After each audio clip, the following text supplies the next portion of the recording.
Hello, my name is Father Timothy Tighe, and this is our 127th segment of our Journey of Faith in the Light of the Cross, in which we begin our 22nd chapter. Okay, we go to our screen and we see the theme for this 127th. Luke emphasized Stephen's words in Acts, which we've been doing through several segments, because it eventually converted Paul. And it helped Paul, Stephen's words, to explain how law as pedagogue prepared Israel for the fulfillment of the promise, and through baptism freed Israel from law for life in Christ. We go to our next screen and we see we're in Stephen in the Acts of the Apostles again, 7:17. And we're going to Moses. As time of promise drew near, which God made to Abraham, the people grew and multiplied in Egypt. Everything we do with Moses begins, he's in the context of the promise made to Abraham. And God is fulfilling his plan long before the law is revealed, okay? He is growing his people and multiplying the people in Egypt, and they seem to be doing very well. Verse 18, until a king rose up in Egypt who did not know Joseph. He shrewdly abused our fathers by forcing them to expose their babes to death. Now the word expose is very important. It's much better than abandon or a lot of other words they use. Why? Because Adam and Eve felt naked and exposed by original sin. So exposed brings everything together. Jesus was exposed naked on the cross. Paul considered himself exposed as an abortion, and we did that in segment 26. And all of them come together because they all felt the shame of rejection and abandonment, the universal experience because of original sin. We go on to the next screen. Now, we emphasize that Paul's conversion began at Stephen's speech, so we're emphasizing Stephen's speech. 7:58, as they stoned Stephen, the witness laid their garments at the feet of a young man named Saul. So at the end of Stephen's speech, we get Saul was there. And Saul was there approving of Stephen's death. But Stephen's words were cutting into Paul's heart. Okay, now we can go back to Stephen in the Acts of the Apostles and back to Moses. We go to our next screen and we see Acts 7:21. When Moses was exposed, Pharaoh's daughter adopted him and reared him as her own. So God again takes a terrible situation and he redeems it. He gives it value by getting the baby Moses into Pharaoh's house in order to be educated as a leader. Thus Moses was trained by a pedagogue, the man who trained the firstborn son, in all the wisdom of Egypt.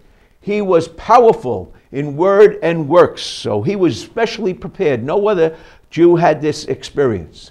Now Moses was trained with Pharaoh's sons by a pedagogue for a domesticated, privileged life. They were taught to trust no one, for all were jealous of their privileges, even members of their own family. And you remember the family of Jacob and the things Rachel and Rebekah did. Joseph's resentments and anger caused him to be cruel, and that's the other effect of a pedagogue, and being isolated. We go on to our next screen. Acts 7:23, when Moses was 40 years old, his heart led him to visit his brothers, the sons of Israel. So he's going back, he hasn't been part of them, he's been away from them. When he saw one abused, he struck down the Egyptian. Remember how cruel Joseph could be? It's strange what this overdevelopment can do. But his kin did not believe God sent him to rescue them. He was too different from them. The next day, he tried to resolve a fight, but the abuser said, "Who appointed you ruler and judge over us? Who are you? Will you kill me as the Egyptian?" Moses fled and became a wayfaring stranger in Midian, so he's out in the wilderness. Rejected, he joins the patriarchs as a wayfaring stranger, and this is very important that he gets away from this world of privilege. We go on to our next screen. As a shepherd in the wilderness, Moses grew beyond pedagogue training and was more open to God. So pedagogue training makes you small thinking and protective. When you're out in the wilderness, you become more expansive. It was as a wayfaring stranger in the wilderness that Moses found his vocation in God's plan. We go to Stephen, Acts 7:30. 40 years later, an angel appeared to him in the wilderness of Mount Sinai in the flame of a burning bush. You have to be different to receive God this way. As Moses approached, out came the Lord's voice. I am the God of your fathers, Abraham, Isaac, and Jacob. And I put a little note here. Joseph's not included. We'll go into our next segment. Why is this? We go on to our next screen. I have seen the abuse, says God, and heard the groaning of my people. I have come down to rescue them. Come now, Moses, I am now sending you to Egypt. Now, I have to jump and inject here Exodus, something that's not in Stephen's speech. Exodus 4:21, when you return to Egypt, Moses, remember to work the wondrous power I have given you. And say to Pharaoh, Israel is my firstborn. This is so important.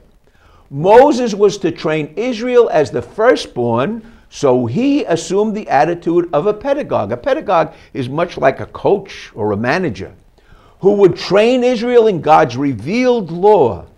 But the pedagogue was resented as a tyrant. The coach was a tyrant. Moses was a tyrant. So we go to our next screen and we see they rejected Moses, whom God sent as both ruler and redeemer. And this is the key. They resented Moses and they'll resent Jesus.